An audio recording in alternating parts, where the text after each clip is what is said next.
ఈ వార్త చూడండి ఒకసారి, మీకు ఆశ్చర్యాన్ని కలిగిస్తుంది. చేతులు తడిపితేనే సంక్షేమం అందేది. మన వ్యవహారిక భాషలో మాట్లాడాలి అంటే లంచం ఇస్తేనే పనులు జరుగుతాయి అన్నట్టు. అట్లా కాసుల వేటలో పంచాయతీ కార్యదర్శులు, మళ్ళీ ఇదేంది పైసలు సంపాదించుకునే వేటలో కార్యదర్శులు ఉన్నారట. ఇందిరమ్మ ఇల్లు బిల్లు మంజూరు చెల్లింపు జరిగేలా పెన్షన్ ఇచ్చేలా చేస్తామని పలు పంచాయతీ కార్యదర్శులు సంక్షేమ పథకాల పేరిట చేతివాటం ప్రదర్శిస్తున్నారు. 5,000 మొదలు 10,000 వరకు డిమాండ్ చేస్తూ కాసుల కక్కుర్తిలో మునిగారు. పథకాలకు అర్హత ఉన్న గ్రామీణుల అమాయకత్వాన్ని ఆసరా చేసుకొని అందిన కాడికి దోచుకుంటున్నారు. శంకరపట్నం మండలంలో ఇటీవల ఫిర్యాదులు రాగా మండల స్థాయి అధికారులు విచారణ జరిపి జిల్లా ఉన్నతాధికారులు నివేదికలకు పలువురు కార్యదర్శులపై శాఖాపరమైన చర్యలు చేపట్టకపోవడం అదే వదంతు నడుస్తూ ఉన్నది. ఇప్పుడు ఇందిరమ్మ ఇల్లు రావాలన్నా లంచం ఇవ్వాలి, ఇందిరమ్మ ఇల్లు బిల్లు రావాలన్నా లంచం ఇవ్వాలి, మనం మ్యారేజ్ రిజిస్ట్రేషన్ పెట్టాలన్నా లంచం ఇవ్వాలి, ఇల్లు కట్టుకుంటే పర్మిషన్ రావాలన్నా లంచం ఇవ్వాలి, డెత్ సర్టిఫికేట్ ఇవ్వాలన్నా లంచం ఇవ్వాలి, బర్త్ సర్టిఫికేట్ రావాలన్నా లంచం ఇవ్వాలి. అర్థమైందా? ఇవన్నీ ఇవ్వండి మనకు పనులు కావు. అందుకే ఏం చెప్తున్నాడు, చేతులు తడిపితేనే సంక్షేమం అందేది, లంచం ఇస్తేనే పనులు జరిగేది. పెన్షన్ పెట్టేయాలన్నా లంచం కావాలి, పెన్షన్ ఫామ్ మీద సంతకం పెట్టాలన్నా లంచం కావాలి. లంచం లేనిదే పని కాదు. అందుకే అనిరుద్ధ్ రెడ్డి ఏమన్నాడు, ఎమ్మెల్యే కాంగ్రెస్ పార్టీ అధికార పక్షంలో ఉన్న కాంగ్రెస్ ఎమ్మెల్యే అనిరుద్ధ్ రెడ్డి ఏం మాట్లాడుకొచ్చిండు, పైసలు ఇస్తేనే పనులు జరుగుతున్నాయి అన్న, పైసలు ఏంది పనులు జరుగుతున్నాయి లేవు అని చెప్పి అన్నాడు. మంత్రులు అట్లనే తయారయ్యారు, ఎమ్మెల్యేలు అట్లనే తయారయ్యారు, వాళ్ళ కింద పని చేసే ప్రభుత్వ ఉద్యోగులు కూడా అట్లా తయారయ్యారు. అంతే. పైసలు ఏంది అన్న పని అయితే అందా? మన భూమిని మనం రిజిస్ట్రేషన్ చేసుకోవాలన్నా పైసలు ఇవ్వాలి, మనం ఇల్లు కట్టుకోవాలన్నా పైసలు ఇవ్వాలి, మన భూమిని కొలుచుకొని హద్దులు వేసుకొని దాన్ని వెంచర్ పెట్టుకోవాలన్నా పైసలు ఇవ్వాలి, మన ఇంట్లో పెద్ద మనిషి చచ్చిపోతే మన పెన్షన్ వాళ్ళ ఇంట్లో ఉన్న భార్యకి పెట్టేయాలన్నా పైసలు ఇవ్వాలి, మనం పెళ్లి చేసుకొని మ్యారేజ్ రిజిస్ట్రేషన్కు అప్లికేషన్ చేసుకోవాలన్నా పైసలు ఇవ్వాలి, కళ్యాణ లక్ష్మి అప్లికేషన్ చేసుకోవాలన్నా పైసలు ఇవ్వాలి, లాస్ట్గా చెక్ ఇవ్వాలన్నా కూడా పైసలు ఇవ్వాలి. ఇన్ని కథలు. పైసలు లేకుండా ఎక్కడైనా పని అవుతుందా? ఈ కార్యదర్శులనే కాదు, అన్ని డిపార్ట్మెంట్లలో అడుగుతున్నా నేను. ప్రతి ఒక్క డిపార్ట్మెంట్లో పైసలు తీసుకోకుండా పని చేస్తుండ్రా. లాస్ట్కి రేషన్ కార్డు ఆన్లైన్ చేసుకొని అక్కడ అప్రూవల్ రావాలన్నా వాళ్ళ చేతుల పైసలు పెట్టాల్సిందే. ఎవరికన్నా ఉచితంగా రేషన్ కార్డు వచ్చిందా బ్రదర్ చెప్పండి? కనీసం 1,000 రూపాయలన్నా ఖర్చు అయిందా? ఖర్చు కాలేదా రేషన్ కార్డు పేరు మీద? కామెంట్లో పెట్టండి ఒకసారి. మరి ఎట్లా లంచాలు తీసుకోవడం నేరం అని చెప్పి ఏసీబీ అధికారులు చెప్తారు, సిబిఐ అధికారులు చెప్తారు, గవర్నమెంట్ అధికారులు చెప్తారు. అదే గవర్నమెంట్ అధికారులు లంచాలు తీసుకుంటారు. చెప్పేటి ఏమో సారంగ నిధులు, చేసేటి ఏమో లంగ పనులన్నీ. అంతేనా కాదా? ఏ అధికారన్నా లంచం తీసుకోకుండా మీ పని చేసిండా చెప్పండి? లాస్ట్కు కులం, ఆదాయం, నివాసం రావాలన్నా కానీ పైసలు కావాలి. ఈరోజు నాకు అర్జెంటు క్యాష్ ఇన్కమ్ నివాసం కావాలి అంటే నీకు 500 ఖర్చు అవుతుంది. ఏం ఖర్చు వస్తుంది? నువ్వు తిరుగుడుకో తాగుడుకో కాదు, ఆడ ఇస్తేనే పని అవుతుంది. అందరు అధికారులు ఇట్లనే ఉన్నారని నేను అనట్లేదు. కొంతమంది అధికారులు సంసారాలు ఉండవచ్చు, దొరుకుతేనేమో దొంగ, దొరకకపోతే దూర. అంతే. లంచం తీసుకుంటుండగా దొరికినాడు దొంగ, లంచం తీసుకోకుండా దొరకకుండా ఉన్నాడు దూర. గంతే. ఆయన సంసారి, ఇడులంగా. అంతే. దొరికినంతసేపు సారు పత్తిస్తే దొరికిన తర్వాత వేరే అయిపోతాడు అన్నట్టు, మొలకైపోతాడు.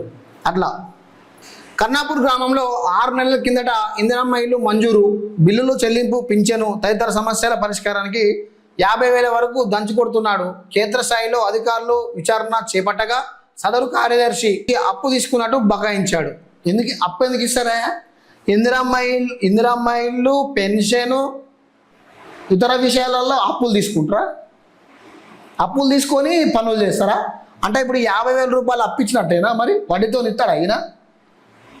3 రూపాయల వడ్డీతో నువ్వు ఇస్తారా అయినా? తీసుకున్నాడట, లాస్ట్కి వచ్చినాక నేను అప్పు తీసుకున్నా అంటున్నాడట. మరి గివ్ ఎందుకే? మరి ఈ ఇందిరమ్మ ఇల్లు దీని గురించి ఎందుకు ప్రస్తావన వచ్చింది? ఇక్కడ పెన్షన్ ఎందుకు ప్రస్తావన వచ్చింది? మరి అది అప్పు అవుతుందా? ఈ 2 బిల్లులు కావాలంటే 50,000 కావాలి. నాకు 50,000 ఇస్తే 2 బిల్లులు పాస్ చేస్తా. తీరా దొరికిన తర్వాత దొంగ ఏమంటాడు? బాధితుల నుంచి అప్పు తీసుకున్నా అంటున్నాడు. దొరకకపోతే దూరనే. అంతేగా నేను చెప్పింది. రాజాపూర్ 1,00,000కు పైగా వసూళ్లకు పాల్పడగా గత నెలలో అధికారులు విచారణ చేశారు. బాధితుల నగదు ఫోన్పే ద్వారా చెల్లించిన ఆధారాలు చూపారు. 20 రోజులు గడిచిన అధికారులు చర్యలు చేపట్టిన దాఖలు కూడా లేవు. దొంగను దొరకబట్టడానికి ఇంకో దొంగకు పోయి తాళం ఇస్తే ఏం చేస్తాడు? ఈ దొంగకే తాళం ఇస్తాడు. అంతే కదా. పై అధికారులే సంసారి అయితే కింద అధికారులు సంసారిగా ఉంటారు. ఆయన ఉన్న ఈయన కలిసి ఇద్దరు కుమ్మక్కై లంచాలు తీసుకుంటే ఈయన పోయి ఆయన కంప్లీట్ చేస్తే ఆయన ఎందుకు యాక్షన్ తీసుకుంటాడు? ఈయన దగ్గర నుంచి ఆయనకు ముడుపులు పోతూనే ఉంటాయి, ఆయన ఎందుకు యాక్షన్ తీసుకుంటాడు? పేపర్ ఇచ్చినామా ఏదోటి అట్లా సంతకం పెట్టినామా ఇక న్యాయం జరుగుతుంది అక్కడ న్యాయం జరుగుతుంది అనుకుంటాం, కానీ అది న్యాయం జరగదు. ఎందుకంటే కింది స్థాయి అధికారులు లంచాలు తీసుకుంటారంటే పై స్థాయి అధికారికి కూడా అందులో వాటా పోతుంది. వాటా పోకుంటే వాళ్ళు కోఆర్డినేషన్ లేకుంటే ఎంత జరగదు. కాబట్టి ఎన్ని కంప్లైంట్ చేసినా, ఎంత లోలు చేసినా, ఎంత ధర్నాలు చేసినా, ఎంత కొట్టుకున్నా, జుట్టు విక్కున్నా, ఆడ బట్టలు ఇప్పి బరివేత వన్నా లాస్ట్కు ఏం జరుగుతుందంటే ఆ అధికారి యాక్షన్ తీసుకుంటాం, న్యాయం చేస్తాం అంటాడు అంతే. అది అటు ఇది ఇటు ఏం కాదు న్యాయం.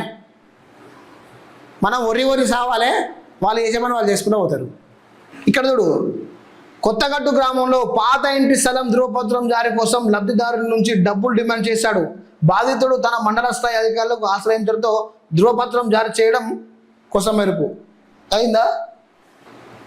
రహదారి ఆనుకొని ఉన్న గ్రామ పంచాయతీ కార్యదర్శి ఇందిరా మహిళా పథకానికి సంబంధించిన ఇసుక రవాణా కూపన్లు దళారులకి అప్పగించి డబ్బులు తీసుకున్నట్టు తెలిసింది.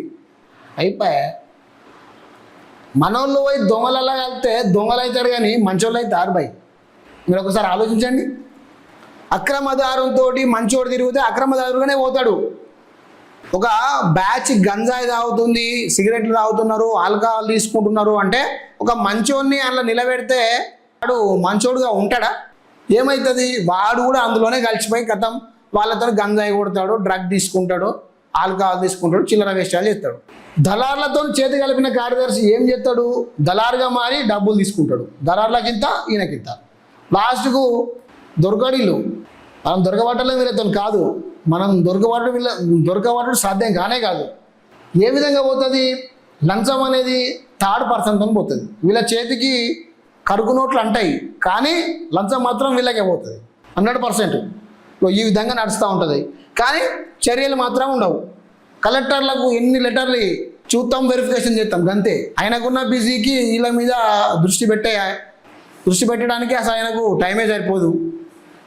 జిల్లా పంచాయతీ అధికారి ఉంటాడు కానీ ఆయన ఏడు ఉంటాడో ఆయనకే తెలియదు. ఏది ఉన్న గ్రామాలలో ఎంపీడీఓ ఎంపీఓ కార్యదర్శి వీళ్ళు కొట్టుకొసావాలి అంతే. ఒకవేళ ఇది హైలైట్ అయ్యి ఇట్లాంటి వీడియోలు ఏమన్నా పాపులర్ అయ్యి వైరల్ అయితే అప్పుడు అధికారులు స్పందిస్తారు దాని మీద, అప్పుడు సస్పెన్షన్ చేసి ఇంటికి పంపిస్తారు. అంతవరకు దాకా వైరల్ కానంత వరకు దాకా బాధితుడికి న్యాయం జరగదు. చెప్తున్నా కదా, ఏ విషయంలోనైనా ఈ పంచాయతీరాజు శాఖే కాదు, పోలీస్ డిపార్ట్మెంట్ అయినా, పంచాయతీరాజ్ డిపార్ట్మెంట్ అయినా, రెవెన్యూ డిపార్ట్మెంట్ అయినా, సివిల్ సప్లై డిపార్ట్మెంట్ అయినా, ఇతర అన్ని ఇరిగేషన్ ఉన్న డిపార్ట్మెంట్లలో అన్నిట్లా ప్రతి ఒక్క దాంట్లో వైరల్ అయితే తప్ప యాక్షన్ జరగదు. ఈ అన్ని డిపార్ట్మెంట్లలో లంచం తీసుకునే అధికారులు లేడు. చెప్తున్నా కదా, ఇది మాత్రం పక్కా.